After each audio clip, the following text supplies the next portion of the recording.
రాజశేఖర్ ఒకసారి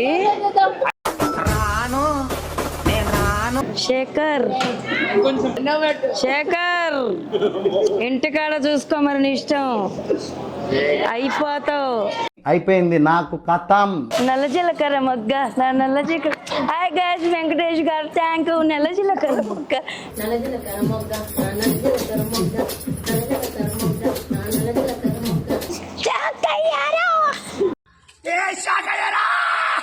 హాయ్ నమస్తే అండి. మా పాప చిన్నప్పుడు అల్లరి చిల్లరగా పెరుగుతుండేది. ఇప్పుడు అల్లరి చిల్లరగా పెరుగుతుండేది.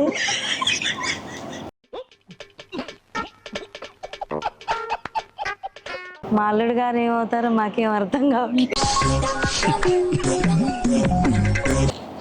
చెప్పు శేఖర్ నువ్వు. ఎందుకురా పొద్దుగాల నేనే దొరికినా మీకు? ఎందుకురా బాయ్?